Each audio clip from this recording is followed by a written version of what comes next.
매일 아침 하나님과 함께 누리는 하늘의 양식, 오늘 만나. 제 9장.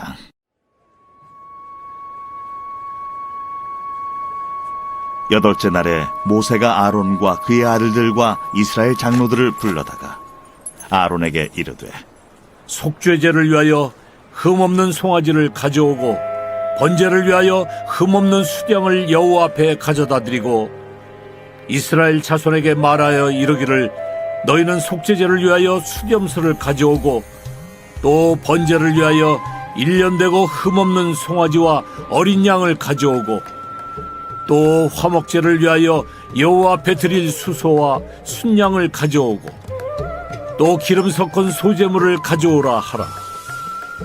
오늘 여호와께서 너희에게 나타나실 것임이니라. 그들이 모세가 명령한 모든 것을 회막 앞으로 가져오고 온 회중이 나와 여호와 앞에 선지라. 모세가 이르되, 이는 여호와께서 너희에게 하라고 명령하신 것이니 여호와의 영광이 너희에게 나타나리라.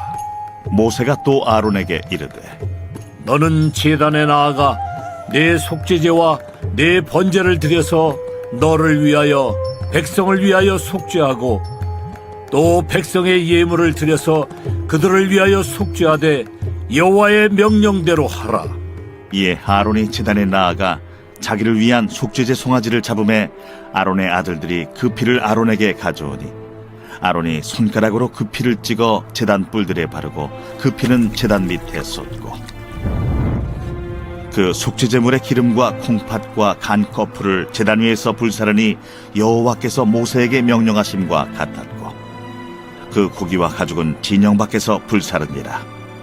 아론이 또 번제물을 잡음에 아론의 아들들이 그 피를 그에게로 가져오니 그가 그 피를 제단 사방에 뿌리고 그들이 또 번제의 제물 곧 그의 각과 머리를 그에게로 가져오매 그가 제단 위에서 불사르고 또 내장과 정강이는 씻어서 단 위에 있는 번제물 위에서 불사르니라.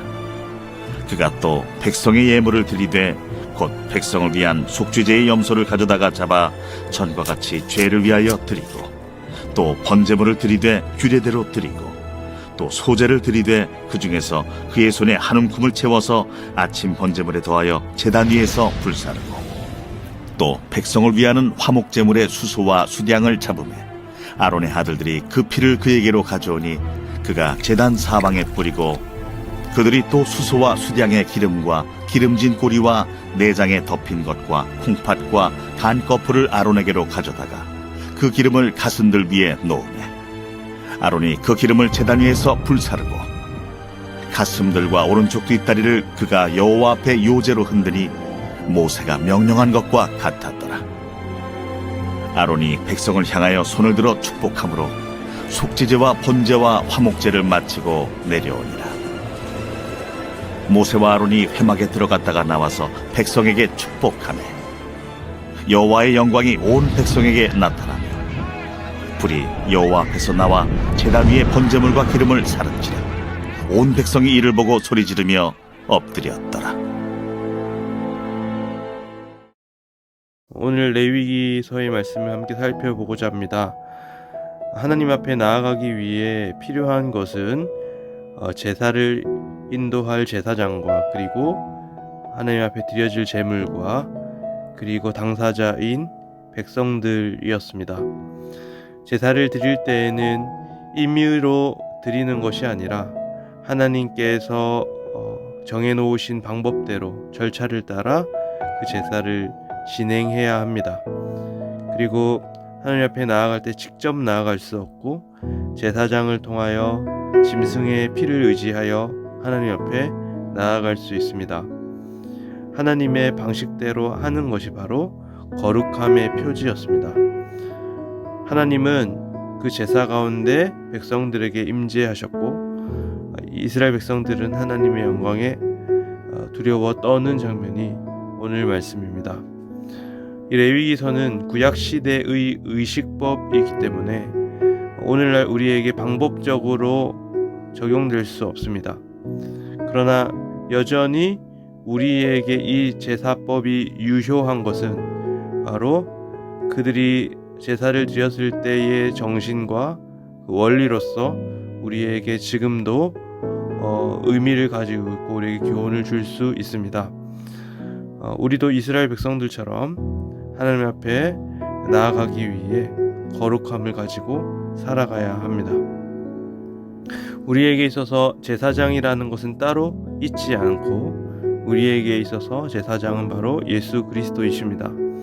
우리에게 또 제물이 따로 있지 않고 예수 그리스도가 우리에게 제물이 되어 주셨습니다. 예수님의 피로써 우리는 하나님 앞에 나아갈 수 있습니다. 그리고 예수를 의지하며 살아가는 것이 바로 거룩함입니다. 그때에 우리도 동일하게 하나님의 영광, 하나님의 임재를 경험할 수 있습니다. 우리는 이스라엘 백성들과 결정적으로 차이가 있습니다. 이스라엘 백성들은 백성으로서 하나님 앞에 나아갔습니다.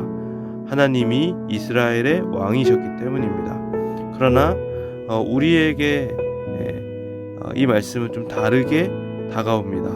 왜냐하면 우리는 하나님이 왕이기도 하시지만 바로 우리는 하나님의 자녀이고 예수 그리스도의 죽으심으로 말미암아 예수의 그 의가 우리의 의로 새로 주어졌으므로 우리는 그 예수를 힘입어서 하나님의 자녀가 되었습니다.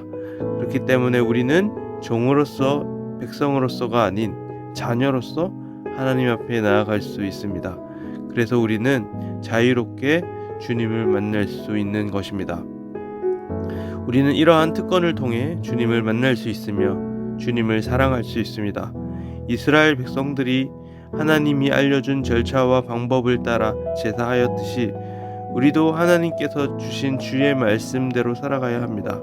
단순히 의무감으로 지켜내는 것이 아니라 우리는 그의 말씀을 통해 주님과 사랑 나누고 대화하며 하나님과의 관계 속에서 하나님의 아버지 되심을 바라보며 살아야 합니다. 우리 인생의 목적은 바로 하나님의 영광입니다. 그 제사를 통해 이스라엘 백성들은 하나님의 영광을 보았습니다. 우리도 또한 제사를 통해 하나님의 영광을 바라보아야 합니다. 우리의 제사는 의식적인 제사가 아니라 바로 삶의 제사입니다. 그래서 로마서의 말씀은 너희의 몸을 산 제사로 드리라고 말씀하고 있습니다. 우리의 삶이 제사처럼 하나님 앞에 드려져야 한다라는 것입니다. 하나님 앞에 제사처럼 드려지는 삶은 매 순간 거룩을 추구하는 것입니다. 그 거룩은 주님과의 깊은 교제와 사랑 가운데 우리에게 주어집니다. 오늘 하루 주님을 깊이 사랑함으로 주님의 영광을 바라볼 수 있는 산 제사를 드리는 모든 성도님들 되기를 소망합니다.